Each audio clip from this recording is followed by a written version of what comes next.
Fact mania. Hello friends, आज हमारा topic of discussion है ब्लड प्रेशर। ये समस्या आजकल बहुत ज़्यादा हो चुकी है और लोग मेडिकेशंस, हाई ब्लड प्रेशर के मेडिकेशंस लेते हैं। और एनी काइंड ऑफ मेडिकेशंस, अगर कोई इमरजेंसी में है देन इट्स ओके, बट अगर लाइफ लॉन्ग किसी के मेडिकेशंस हैं, आई थिंक हमें थोड़ा सा अपने लाइफस्टाइल में और कुछ चीज़ों को समझें ताकि हम अपनी लाइफ में उसके कॉरस्पॉन्डिंग चेंजेस ला सके, ताकि हम इस समस्या से और दवाइयों से निजात प्राप्त पा सके। अगर इमरजेंसी है फिर तो कोई बात नहीं, किसी का हाई ब्लड प्रेशर इमरजेंसी में कुछ दिनों के लिए हाई हो गया और 8 7 8 दिन आपने दवाई ले ली, इट मेक सेंस। लेकिन अगर हर हर लाइफ लॉन्ग ही अगर आपको मेडिकेशन में रहना पड़ जाए तो ये एक अच्छा आइडिया नहीं है। बिकॉज ऑब्वियसली वो हमारे एक केमिकल कोई भी किस्म का केमिकल होता है, हमारी बॉडी उसको पसंद नहीं करती है, हमारा लिवर उसको इमिडिएटली डिस्कार्ड कर देता है और बहुत किडनीज पे असर पड़ता है and in any case body उसको थ्रू आउट कर देती है। लेकिन कुछ तो असर रह ही जाता है ना, विच इज़ नॉट गुड। तो कुछ बातों को हम अंडरस्टैंड अगर करें और उसके हिसाब से हम अपने लाइफस्टाइल में और जीवनचर्या में खाने पीने में कुछ चेंजेस लेके आएंगे, तो हम ये जो समस्या है इससे थोड़ा सा मुक्ति पा सकते हैं। We can be relieved of the problem. पहली बात है डिहाइड्रेशन। डिहाइड्रेशन की बहुत समस्या है। और क्योंकि डिहाइड्रेशन में क्या होता है कि आपकी जो छोटी छोटी कैपिलरीज होती हैं, बिल्कुल बारीक बारीक जो ब्लड वेसल्स होती हैं, जो आपके दूर दूर के बॉडी पार्ट्स में ब्लड सप्लाई करती हैं, ऑक्सीजन सप्लाई करती हैं और न्यूट्रिएंट्स सप्लाई करती हैं, वो जब वो जब डिहाइड्रेशन होती है तो वो शट डाउन कर जाती हैं। क्यों करती हैं शट डाउन? ताकि आपका जो ओवरऑल जो ब्लड वॉल्यूम है वो आपका बचा रहे, क्योंकि हमारी बॉडी अपने आप को बचाने की पूरी कोशिश करती है। तो जब ये हमें डिहाइड्रेशन होती है तो छोटे छोटे कैपिलरीज जो हैं वो शट डाउन हो जाते हैं और ताकि ब्लड वॉल्यूम मेंटेन रह सके। अब जब ब्लड कैपिलरीज शट डाउन हो गई तो जो बॉडी की एक्सट्रीमिटीज हैं या दूर दराज की जो जगहें हैं उसमें प्रॉपरली ब्लड नहीं पहुंच पाता और ऑक्सीजन की कमी आती है, न्यूट्रिएंट्स की कमी आती है और लोगों को किसी को सिर दर्द होना शुरू होता है, किसी को back pain, lower back pain शुरू होता है। और हमारे बहुत सारे हार्मोन्स हैं जो कि पानी से ही बनते हैं। तो जैसे फॉर एग्जांपल, जो हमारा हम जब खाना लेते हैं हमारे स्टमक में जो हाइड्रोक्लोरिक एसिड बनता है, जो कि प्रोटीन डाइजेशन में हेल्प करता है। तो वो भी हाइड्रोक्लोरिक एसिड और जो दूसरे डाइजेस्टिव जूसेस हैं वो भी, उसका भी जो बेस है बेसिकली वाटर ही है। तो वाटर इज़ वेरी एसेंशियल। और सेकेंडली उसके बाद जब हमारा खाना स्मॉल इंटेस्टाइन्स में जाता है तो जो हमारा पैंक्रियाज है वो 4 एंजाइम सिक्रीट करता है। एक है pancreatic lipase, pancreatic amylase, pancreatic trypsin and pancreatic chymotrypsin. जो पैंक्रियाटिक लाइपेज है वो तो जो फैट्स है उसका कंप्लीट डाइजेशन कर देता है इनटू फैटी एसिड। और जो अमाइलेस है, पैंक्रियाटिक अमाइलेस है, वो जो स्टार्च का डाइजेशन है उसको कंप्लीट करके ग्लूकोज में बदल देता है।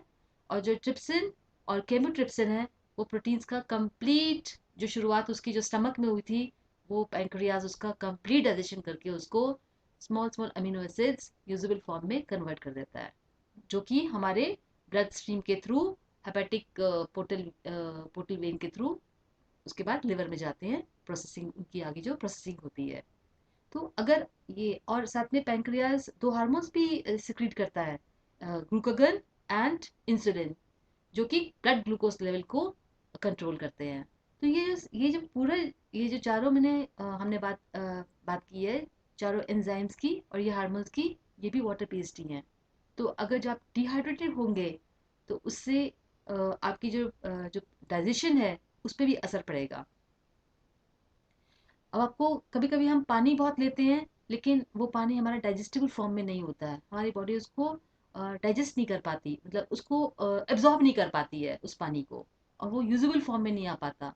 तो आप क्या कर सकते हैं, आप सिप सिप करके पानी लीजिए। सुबह जो लेना शुरू किया आपने, सुबह लेते हैं आप, ये नहीं कि धड़ल्ले से एक बार में ही पानी पी लिया। थोड़ा थोड़ा करके पानी लीजिए और उसमें हो सके तो सी सॉल्ट थोड़ा सा डाल दो उसके अंदर, थोड़ा सा डाल के और उस पानी को पियो। या फिर हल्का सा ज़बान पे रख दिया, ज़रा सा सी सॉल्ट, बिल्कुल ज़रा सा, और फिर पानी पिया। आप वो करना नहीं चाहते हैं तो जैसे आजकल लोग फ़िल्टर वाटर यूज़ करते हैं जिसमें रिवर्स ऑस्मोसिस होता है, वो वाटर एसिडिक बन जाता है थोड़ा हल्का सा। तो आप उसमें थोड़ा नींबू स्लाइसेस काट के रख दिए, फोड़ उसको क्रश करके नींबू को एक जार ऑफ वाटर में डाल के रख दिया। तो आपको थोड़ा वाटर को थोड़ा सा अल्कलाइन फॉर्म में लेके आना होगा ताकि हमारी बॉडी उसको एब्जॉर्ब कर सके। अब आपका पानी तो आप खूब पी रहे हैं लेकिन वो एब्जॉर्ब नहीं हो रहा है, और जो हमारी सेल्स को उसको इनटेक करना उस वाटर को ताकि वो हाइड्रेट हो सकें, अपना जो उनका जो फंक्शनिंग है उसको राइट तरीके से कर सके, अगर वो नहीं कर पा रहे हैं तो वो वाटर आपको सिर्फ नुकसान पहुंचा रहा है, फिर इसका मतलब बॉडी में ना नुकसान पहुंचाएगा। तो इसको आपको ख्याल रखना है, डिहाइड्रेशन ना हो आपकी बॉडी के अंदर। Water is very very important. हमारी 70% हमारा जो पानी है, उस मतलब बॉडी जो है वो पानी से ही बनी हुई है। So water is very essential. और आप देखो ना, जैसे कोकोनट वाटर है, उसकी कॉन्स्टिट्यूएंसी हमने बहुत बार बोला प्लाज्मा से मिलती है। तो अगर आपको ब्लड प्रेशर हो रहा है तो आप ये वाला जो जो कोकोनट वाटर है वो ले सकते हैं। Jaljeera is very good. जलजीरे में आप घर में बनाया पाउडर वाला जलजीरा नहीं, घर में पुदीने को पीस के और उसमें कच्चा जीरा और हल्का सा काला नमक डाल के और भी जो इंग्रेडिएंट्स होते हैं और थोड़ा नींबू वगैरह डाल के उस जलजीरे को लीजिए। उससे भी आपका ब्लड प्रेशर ठीक होगा ताकि आपका जो वाटर है वो आपके सेल्स जो हैं वो उस वाटर को एब्जॉर्ब कर सके। इसके अलावा कांजी वगैरह भी होती है, और भी जो इस तरह के ड्रिंक्स हैं, नींबू पानी, शिकंजी हो गई। जैसे शिकंजी आप बनाते हैं नींबू डाल के, हल्का सा उसमें सी सॉल्ट या सेंधा नमक और हल्का सा जैसे देसी शक्कर और थोड़े से पुदीने के पत्ते डाल के शिकंजी टाइप का बना के पी लिया। This is also very good. और अगर आपका ये पैंक्रियाज प्रॉपरली फंक्शन नहीं कर रहा, ये इससे पैंक्रियाटिक कैंसर होने की संभावना भी होती है इन द लॉन्ग रन, अगर आप दवाइयाँ ही खा रहे हैं और आपका परपेचुअली आपका जो पैंक्रियाज है it's not functioning because of dehydration in its cells, क्योंकि वो अच्छे से वो जो मैंने 4 एंजाइम्स की बात की है वो नहीं बन पा रहे हैं, हार्मोन्स नहीं बन पा रहे हैं। तो कंप्लीट ब्रेकडाउन ऑफ जो पूरा ब्रेकडाउन है प्रोटीन्स का वो नहीं हो पा रहा है। आपको फ्रूट्स नहीं लेने हैं इस टाइम पर जिनका पैंक्रियास अच्छे से फंक्शन नहीं करता है। डायबिटीज़ में नहीं, जैसे प्रोटीन ब्रेकडाउन उनका नहीं कर रहा, एसिडिटी हो रही है, गैस हो रही है, उनको थोड़ा फ्रूट थोड़ा रुकना चाहिए। और जो सिर्फ फ्रूट लेने हैं उनको उस टाइम पे वो है पपीता, जामुन और पाइनएप्पल का inner most core. Second reason है सॉल्ट। अगर आप टेबल सॉल्ट लेते हैं जिसमें सिर्फ सोडियम क्लोराइड है वो ठीक नहीं है। और अगर आप सिर्फ आप सॉल्ट लेते ही नहीं है वो भी उतना ही खराब है। आप देखो सी वाटर जो है उसकी जो कॉन्स्टिट्यूएंसी है उसमें उसमें सोडियम भी है, 30% सोडियम है, 50% क्लोराइड है, और बाकी 20% 92 ट्रेस मिनरल्स हैं, जो कि और उसकी जो कॉन्स्टिट्यूएंसी है और हमारे ब्लड ब्लड प्लाज्मा की कॉन्स्टिट्यूएंसी है वो भी बिल्कुल सेम है जैसे कोकोनट वाटर की थी। जब जब भी जैसे सी में कोई प्रॉब्लम आती है किसी को, जैसे कुछ वुंड्स वगैरह हो गए हैं, तो सी वाटर का ट्रांसफ्यूजन देने से फटाफट ब्लड बन जाता है। It's so good. तो आपको जो सॉल्ट लेना है वो होलसम सॉल्ट लेना है, सिर्फ सोडियम क्लोराइड नहीं लेना, उसके साथ जो दूसरे ट्रेस मिनरल्स हैं, क्योंकि सब इकट्ठे मिलकर काम करते हैं, कोई आइसोलेशन में काम नहीं करता। क्योंकि उसकी फिर अकेले ही उसकी बढ़त हो जाएगी और अव्वल तो मोबिलाइज ही नहीं होगा वो, क्योंकि जो उसके साथ बाकी जो जो इकट्ठे हो जो बाकी जो उसके ट्रेस मिनरल्स हैं वो उसके साथ उसकी सहायता नहीं कर रहे हैं। तो आप कोई भी सॉल्ट लीजिए, जैसे एक सेल्टिक सॉल्ट भी आता है which is very high in magnesium, which is very good. अगर पता नहीं इंडिया में मुझे नहीं पता मिलता है, देखा नहीं है, पता पता करना पड़ेगा सेल्टिक सॉल्ट के बारे में।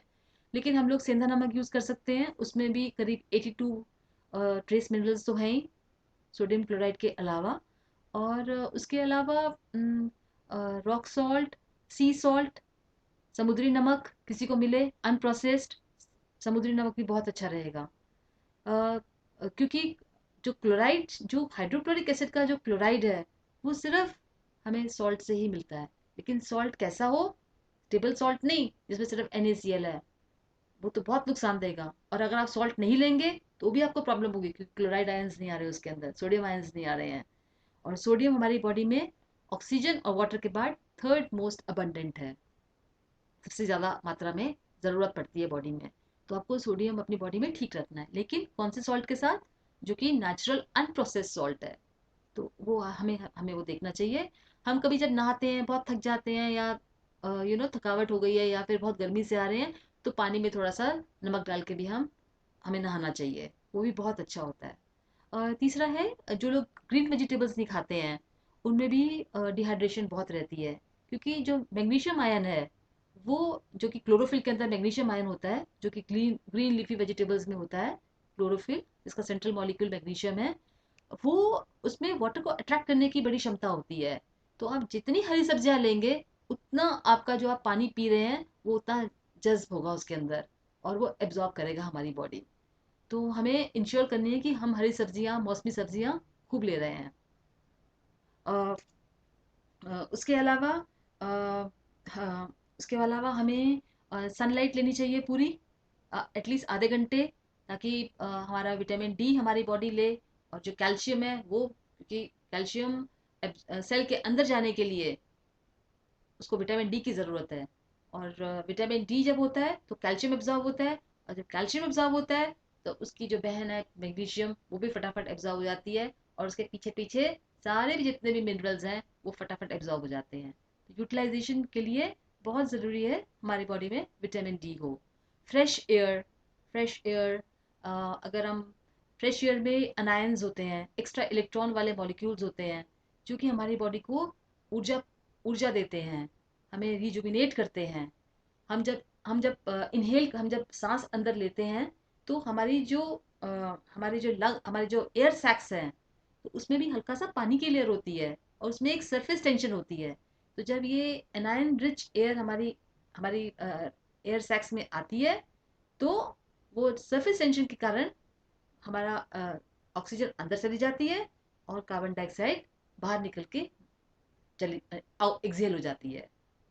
तो आप जितनी अच्छी फ्रेश एयर लेंगे, और जो ऑक्सीजन जो अ, हवा में खुली हुई है, हमारी बॉडी उसी को पसंद करती है। हाई ऑल्टीट्यूड में आपने देखा होगा, हमारे साधु संत हाई ऑल्टीट्यूड में रहते हैं, तो हिप्नॉक्सिया की स्टेट में रहते हैं। थोड़ी सी ऑक्सीजन कम रहे तो उतना अच्छा वातावरण से ऑक्सीजन हमारी बॉडी उठाती है। आप एक्स्ट्रा सप्लाई करेंगे ऑक्सीजन को, इट इज़ नॉट गुड। उससे बहुत ज़्यादा हार्ट अटैक आने की संभावना है, ये पाया गया है। इसलिए थोड़ा अपनी बॉडी को हिप्नॉक्सिक, तभी तो देखो ना, प्राणायाम में हिप्नोसिया वाली हिप्नॉक्सिक स्टेट में लेके आते हैं, कि थोड़ा ऑक्सीजन की कमी हो, तो फटा ऑक्सीजन वातावरण से हमारे लंग्स अधिक खींच लेते हैं, और वो सरफेस टेंशन जो होती है एयर सैक की, उसमें एब्जॉर्ब होके उसको बाहर थ्रू आउट कर देते हैं। उसके बाद इनएक्टिविटी, जो लोग कुछ करते ही नहीं है, बस कंप्यूटर के आगे बैठे रहे, या फिर कहीं आना नहीं जाना नहीं, और बस इनएक्टिविटी, हाँ भाई हमारा ये काम तुम कर दो, चलो भाई मेरे लिए पानी ले आओ, और मैं कुछ नहीं करूँ, बस मैं बैठा रहूँ या लेटा रहूँ, दिस इज़ नॉट गुड। कोई ना कोई एक्सरसाइज अपने घर में कुछ ना कुछ करते रहना, या पैदल चलना, कोई ना कोई एक्टिविटी आपकी लाइफ में, बेसिक एक्सरसाइजेस ज़रूर हों। बहुत हेक्टिक करने की ज़रूरत नहीं है। जो लोग कर सकते हैं, जिनको करना है, I mean body building and all, it's different, उनका अलग टॉपिक हो गया। लेकिन जो कॉमन कॉमन पीपल होते हैं, उनको ज़रूर किसी ना किसी एक्टिविटी में होना ही चाहिए, उनके लिए उतना ही अच्छा रहता है। उसके बाद जो लोग बहुत ये स्टार्च रिच डाइट लेते हैं, स्टार्च, और ये जैसे बहुत फ्राइड फूड खाते हैं, ट्रांस फैट्स खाते हैं, और मैदे का सामान खाते हैं, और इस तरह की जो फास्ट फूड आइटम्स हैं, फास्ट फूड, जंक फूड्स, या फ्रिजी ड्रिंक्स जो मार्केट में अवेलेबल हैं, उनको भी डिहाइड्रेशन की बहुत संभावना रहती है। हमारी बॉडी में अच्छे फैट्स की बहुत ज़रूरत है, क्योंकि हमारी जो कोशिकाएं हैं, उनकी सेल वॉल को सेल मेम्ब्रेन कहते हैं, वो जो है उसका 50% प्रोटीन से बनी होती हैं, और 50% वो फैट से बनी होती हैं। तो आपको अच्छे फैट्स, जो कि शुद्ध देसी घी में, जो आप अपने घर में ही निकाल सकते हैं मक्खन से, या फिर कोकोनट ऑयल, या फिर अच्छा वाला सरसों का तेल, और तिल का तेल, आप हमें यूज़ करना चाहिए। वैसे तो हमारा जो कोलेस्ट्रॉल है हमारी बॉडी ही बनाती है, जो लिवर बनाता है, लेकिन हमें थोड़ा डाइटरी इनटेक भी लेना पड़ता है, अच्छी क्वालिटी ऑफ फैट्स का। तला हुआ फैट नहीं, कि आप पकौड़े खा रहे हैं और समोसे खा रहे हैं और फिर बोल रहे हैं, अरे हम तो फैट लेते हैं ना, वो नहीं। जैसे आपका दाल सब्जी बन गई, आप ऊपर से थोड़ा सा कोकोनट ऑयल या फिर शुद्ध देसी घी थोड़ा सा ऊपर से डाल दीजिए, बहुत अच्छा रहेगा। अपनी बॉडी, अपनी जो सब्जियों को, खानों को बहुत तला हुआ तल के मत बनाइए, धीमी आंच पे, और अपने ही जूसेस में उसको पकने देना चाहिए। जैसे हम सब्जी बना रहे हैं तो सब्जी को हमने लगा दिया ऊपर ही, ऊपर आप प्याज अदरक लहसुन टमाटर और हल्दी और पूरा मसाला आप सब्जी के ऊपर डाल के उसको ढक दो स्लो आंच पे, वो उसके जूसेस में ही बहुत अच्छी पक जाएगी और बहुत टेस्टी भी होती है। उसके बाद है, बहुत ज़्यादा स्ट्रेस नहीं लेना चाहिए हमें, क्योंकि स्ट्रेस से क्या होता है कि हमारी बॉडी जब स्ट्रेस में आती है तो जो हमारा autonomic nervous system, sympathetic nervous system है, वो प्रोड्यूस करता है एड्रेनलिन, जो कि एड्रिनल ग्लैंड से प्रोड्यूस होता है और हमारे लिवर में जाके जो स्टोर्ड ग्लाइकोजन है उसको रिलीज करता है, ग्लूकोज, एज ग्लूकोज। अब ग्लूकोज रिलीज हुए जा रहा है, आप स्ट्रेस में हैं और ग्लूकोज निकले जा रहा है ताकि आपकी बॉडी कोप अप कर सके, ब्लड प्रेशर ठीक रहे, ऑक्सीजन, आप आपकी कैपिलरीज थोड़ी सी चौड़ी हो जाएं, डायलेट हो जाएं, ताकि आप ज़्यादा ऑक्सीजन ले सकें। वो सब बॉडी कुछ करती है, ये हार्मोन्स वो करवाता है बॉडी से, ताकि हम उस स्ट्रेस से कोप अप कर सकें। लेकिन अगर आप कॉन्स्टेंटली स्ट्रेस में रहेंगे तो तो फिर वो ग्लूकोज तो आपकी बॉडी में आ गया और उसका कुछ हो नहीं रहा है, तो वो ब्लड शुगर के रूप में बन जाता है। मीन्स एक खतरा आ रखा है आपके ऊपर, ग्लूकोज निकल रहा है, उस खतरे से कोप अप करने के लिए ग्लाइकोजन ब्रेक कर रहा है ग्लूकोज में बाय वे ऑफ ग्लाइकोन्यूजेनेसिस, लेकिन आप ग्लूकोज यूज ही नहीं कर पा रहे हैं क्योंकि आप वहीं पे डटे हुए हैं उस प्रॉब्लम को सॉल्व करने के लिए। तो आपका ब्लड ग्लूकोज लेवल बढ़ता रहता है और वो भी एक कॉज होता है डिहाइड्रेशन का। हमें अपने फूड्स में नेचुरल, ताकि हमारा ब्लड फ्लो थिन रहे, नेचुरली थिन रहे, ये नहीं कि आप एस्पिरिन ले रहे हैं, ऐसे ब्लड थिनर्स ले रहे हैं, no no no no no. हमारे खाने में नेचुरल हमारे फूड आइटम्स हैं बहुत सारे, हमें अगर हम कंज्यूम करें तो हमारा ब्लड थिन, बहता हुए फॉर्म में रहता है, थिकनिंग नहीं होनी चाहिए ब्लड में। तो जैसे फॉर एग्जांपल देगी मिर्च हो गई, फिर जीरा हो गया, जीरा चबाइए कभी कभी, जैसे आपको अगर ब्लड प्रेशर हो रहा है, जीरा वाटर ले लिया या फिर जीरा मुंह में चबा के थोड़ा सा पानी उसके ऊपर पीजिए। और जिंजर, जिंजर ग्रेट करो, एक कप में डाल लो, ऊपर पानी डाल लो, जिंजर टी हो गई। लहसुन का इस्तेमाल, अनियंस, रेड अनियंस आयोडीन में भी रिच होते हैं, थायराइड प्रॉब्लम को सॉल्व करते हैं रेड अनियंस। उसके अलावा जो हम सॉल्ट यूज़ करते हैं, सोडियम मतलब आपको सी सॉल्ट या फिर सेंधा नमक यूज़ करना है।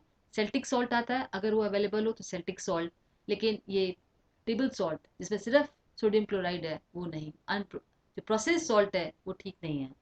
और जो सॉल्ट बिल्कुल नहीं लेते हैं वो भी ठीक नहीं है, क्योंकि हमारी बॉडी को सॉल्ट की बहुत आवश्यकता होती है, हमारी वो सेल्स को जिंदा कर देता है, हमारे खाने को जिंदा कर देता है। आप सोचिए खाने में अगर नमक ना हो तो कितना स्वादहीन होता है, स्वाद के बिना होता है, तो मज़ा ही नहीं आएगा खाना खाने में। तो हमारी बॉडी उसको, अगर हमें ऊपर से खाने में मज़ा नहीं आ रहा तो अंदर भी हमारी बॉडी उसको पसंद नहीं करेगी, क्योंकि उसमें कुछ चीज़ लैक कर रही है, तो हमारी ज़बान बता रही है कि नहीं नहीं कुछ और भी चाहिए हमें। इसके अलावा जो देगी मिर्च है वो थोड़ा डालिए, ब्लैक पेपर उसका यूज़ कीजिए, लेकिन उनको फ्राई व्राई मत कीजिए, ऊपर से हल्का सा छिड़क के, ये भी ब्लड थिनर का काम करते हैं। लाल मिर्च एक बहुत अच्छा ब्लड थिनर है, हार्ट मसल्स को भी स्ट्रॉन्ग करता है। तो इसके अलावा सीड्स जैसे ओमेगा 3, ओमेगा 3 जो कि फ्लैक्स सीड्स में होता है, फ्लैक्स सीड की चटनी बनती है, उसके आप कहीं भी आप देख सकते हैं कैसे बनाते हैं, किसी से पूछ के, फ्लैक्स सीड की चटनी उसका रेगुलर सेवन करना।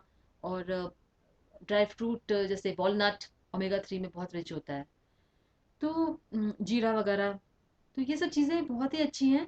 और ब्लड प्रेशर को नेचुरली काम डाउन करने के लिए हमें इंश्योर करना है कि हमारे कैपिलरीज पे स्ट्रेस ना आए, कि वो शट डाउन ना कर जाए, क्योंकि आपने शट डाउन कर दिया तो वो जितने एरिया में फैलना चाहिए था खून को उतना नहीं फैल पाया, वो सिकुड़ गया, और फिर वो कभी सर दर्द दे रहा है और बैक पेन दे रहा है, अलग अलग किस्म के पेन्स दे रहा है।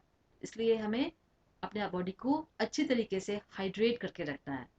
हाइड्रेट, जैसे हमने बात की, अच्छा वाला सॉल्ट इस्तेमाल करना है, और सब्जियां, बिल्कुल हरी सब्जियां का इस्तेमाल करना है, चटनी का, हरी चटनी का इस्तेमाल ज़रूर करना चाहिए, जलजीरा और कांजी, कोकोनट वाटर, ये सब चीज़ें हमारे ब्लड प्रेशर को डाउन रखती हैं। और स्ट्रेस कोई चीज़ इतनी इंपॉर्टेंट नहीं है कि आपको स्ट्रेस ले जाए। Constant stress high blood pressure का एक बहुत बड़ा कारण है। और जो इसको कांस्टेंट अगर रहे ब्लड प्रेशर, तो उसके अलग नुकसान होते हैं। बस आज के लिए इतना ही। आप भी अपने इनपुट्स दीजिए, और इस वीडियो को क्योंकि जो जो वीडियो सुनते हैं वो लोग कमेंट्स भी पढ़ते हैं, तो अगर हम इंफॉर्मेशन एक्सचेंज करते हैं, शेयर करते हैं, तो उससे बाकी लोग भी उससे लाभ लेते हैं। Thank you very much for your day. Bye bye.